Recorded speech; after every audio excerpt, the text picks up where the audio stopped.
There are some interesting facts about Jannik Sinner that you probably didn't know.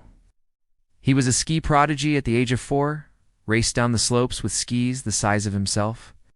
By the time he was 7, he could ski faster than many adults. At the age of 12, he was already carving down the Alps like an expert skier. And despite being so good at skiing, he chose not to be a skier, but rather a tennis player. The rest is history. Today, Jannik is officially the World No. 1 in men's tennis. He's won 4 ATP Masters 1000 titles, including 2 this year alone.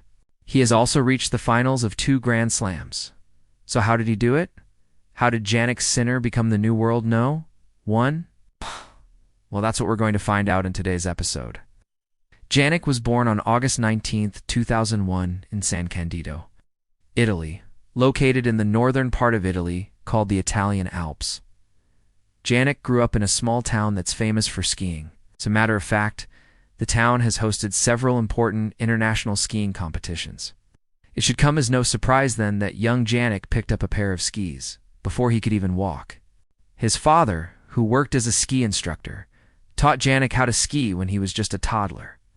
But his mother always wanted him to play tennis. She would take Jannik to watch tennis matches on television and told him that she believed he could become a great tennis player one day. Despite his mother's wishes, Jannik was drawn to skiing. When he was just 4 years old, he could already ski better than most children his age.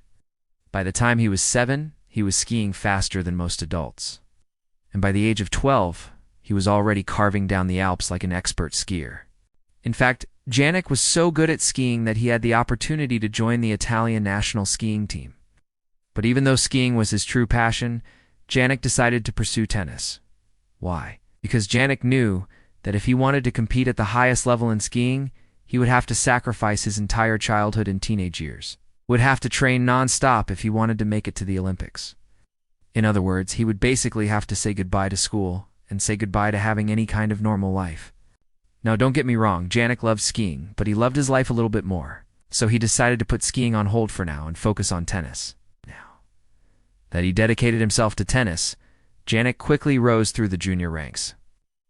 In 2019, he won 3 junior Grand Slam titles: the Australian Open, Wimbledon, and the US Open. That same year, he also reached the finals of the Orange Bowl, which is considered to be the unofficial 4th junior Grand Slam. But even though Jannik was doing well in junior tennis, he still hadn't turned pro yet. You see, after winning the US Open in 2019, Jannik suffered a wrist injury which kept him out for several months. So when he finally returned to action in early 2020, he decided to start competing on the lower-level Challenger Tour, instead of going straight onto the ATP Tour. Jannik figured that it would give his wrist more time to fully heal, and it would also help him gain some valuable match experience. It was there on the Challenger Tour where Jannik caught the attention of former professional tennis player and current coach Ivan Lendl. Lendl was impressed by Jannik's powerful forehand and smooth all-court game, so he offered to coach Jannik and help him reach the next level. Under Lendl's guidance, Jannik continued to improve, and he soon began competing on the ATP Tour. Jannik made his ATP debut in June of 2020 at the Mercedes Cup in Stuttgart, Germany. In the first round, he faced off against another young prospect named Carlos Alcaraz. It was a tight match, but Jannik was able to pull off a 6-3, 6-7, 7-6 victory. A few weeks later, Jannik made it to the finals of the Next Generation ATP Finals, which is an annual season-ending tournament for the top 7 male players under the age of 21. In the finals, Jannik faced off against the Canadian Denis Shapovalov. After winning the first set, Jannik lost the next 2 sets. However, he was able to bounce back and win the 4th set. Then in the 5th and final set, Jannik went up 4-2, 40-15, but then he started to feel unwell, and he ended up losing the match. Nevertheless, Jannik's performance earned him the new ATP Star of the Year award.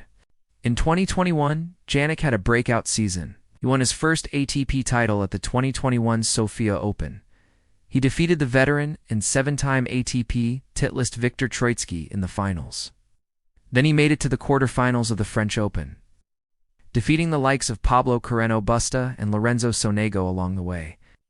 At the US Open, Jannik made it to the 4th round, defeating the 23-time Grand Slam champion Rafael Nadal in the 3rd round. The match went 5 sets, and it was full of twists and turns. Jannik came back from 2-1 and then broke serve in the fourth game of the fifth set. However, Nadal managed to break back and the set went to a tiebreak. In the end, Jannik prevailed 7-6 in the tiebreak, and that proved to be the difference maker. Then Jannik defeated the American 7-time ATP titleist John Isner in the fourth round. Unfortunately, he lost to the eventual champion Daniil Medvedev in the quarterfinals. Still, it was a very impressive run for the young Italian, and that performance helped Jannik finish the year at a career-high ranking of No. 32. In 2022, Jannik continued to improve. He reached the quarterfinals of the Australian Open, the fourth round of the French Open and the US Open, and the semifinals of Wimbledon. Jannik's best result of the year came at the Masters 1000 event in Canada, where he defeated the world number 1 at the time, Alexander Zverev, in the finals. A few weeks later, Jannik achieved a career-high ranking of No. 10. And now, in 2023, Jannik is playing some of the best tennis of his career. In January, he won his second ATP Masters 1000 title at the Indian Wells Masters. And a few months later, he won his third and fourth ATP Masters 1000 titles at the Madrid Open and the Italian Open, respectively. Jannik's hard-hitting style of play has been especially effective on clay courts. He has a powerful forehand that can generate a lot of power and spin, and he uses that shot to dictate play and control the rallies. Additionally, Jannik has excellent court coverage and anticipation skills.